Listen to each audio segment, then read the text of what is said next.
જય શ્રી કૃષ્ણ. જય હો, મંગલમય હો. શ્રી કૃષ્ણમાં 8 વાતો ભરપૂર ભરી છે. જેમ અષ્ટાક્ષર મંત્ર કૃષ્ણનો છે, શ્રી કૃષ્ણ શરણમ મમ, તેવી જ રીતે 8 વાતો કૃષ્ણમાં 8 તત્વો ભરેલા છે.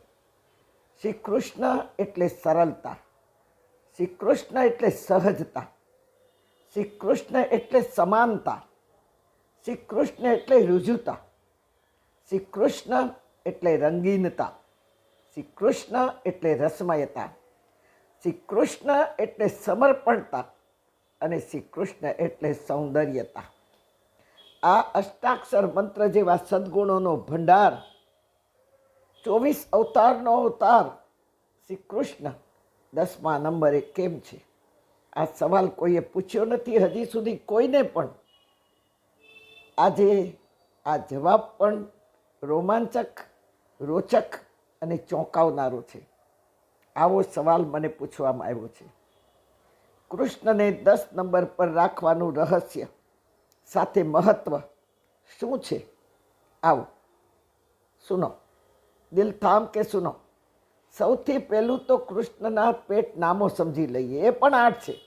કૃષ્ણની હરેક વાતો, હરેક લીલાઓ, હરેક સ્તવનો, હરેક સ્તોત્રો, હરેક મંત્રો 8 ઉપર આવીને અટકે છે. કૃષ્ણની પટરાણી પણ 8 જ છે. જુઓ, તેથી કૃષ્ણ એટલે સરળતાથી સમજીએ તો કૃષ્ણ એટલે પેલી સ્ફૂર્તિ. સવાર પડી, ગમે તેવા રાતે સૂતા હોઈએ કંટાળીને, પણ સવારમાં સ્ફૂર્તિ આવે એનું નામ કૃષ્ણ. જેવી સ્ફૂર્તિ આવી એટલે હવે શું કામ કરવું છે કેવું ના પડે, ગણવું ના પડે, લખવું ના પડે. આગલે દિવસે ફટાફટ કાર્યમાં જોડાઈ જઈએ સવારમાં.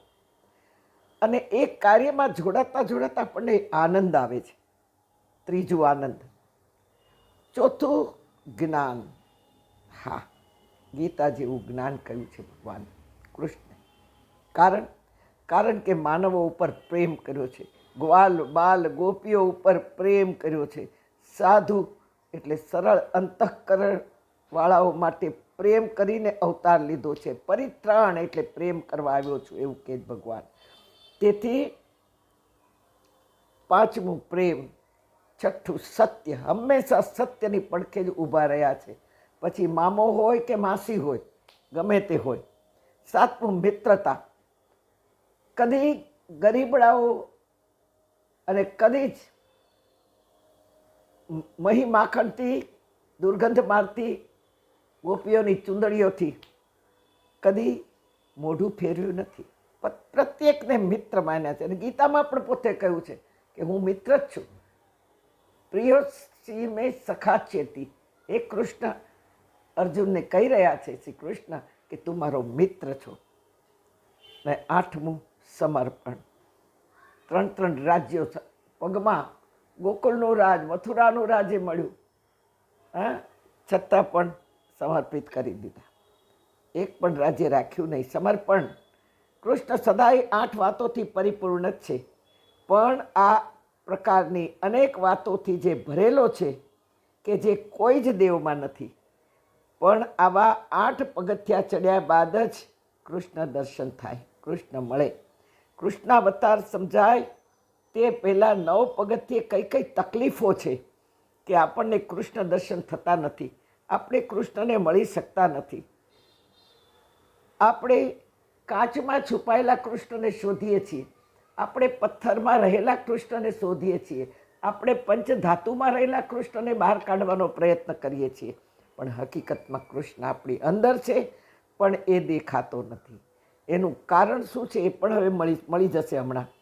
જ્યાં આ 8માંથી એક પણ નથી, તેવી 9 પગથિયે કૃષ્ણ મળવો બહુ મુશ્કેલ નહીં, નામુમકિન છે. મુશ્કેલ તો નથી, પણ નામુમકિન જ છે. મુશ્કેલ શબ્દ જ નથી, કદી મળે જ નહીં. આવું પહેલું તો સ્ફૂર્તિ લાવવા શરીર હળવું પડવું જોઈએ. સ્ફૂર્તિ લાવવા શરીરમાં હળવાશ આવવી જોઈએ. તેથી તો વરાહ અવતારને જાણવો બહુ જરૂરી છે. વરાહ એટલે સંતોષ. જુઓ ચિત્ર. આ વરાહ એટલે સુવર, ભૂંડ જે કોઈ પાળે નહીં, કોઈ ખવડાવે નહીં, કોઈ રાખે નહીં, કોઈ સામું જોવે નહીં.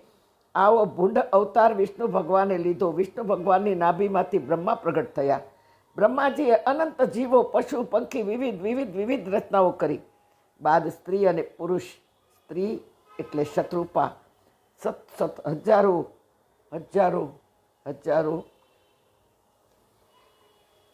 પ્રકારની ઈચ્છાઓ. અને મનુ મહારાજ એટલે મનથી થયા તે. કન્ટિન્યુ કાલે.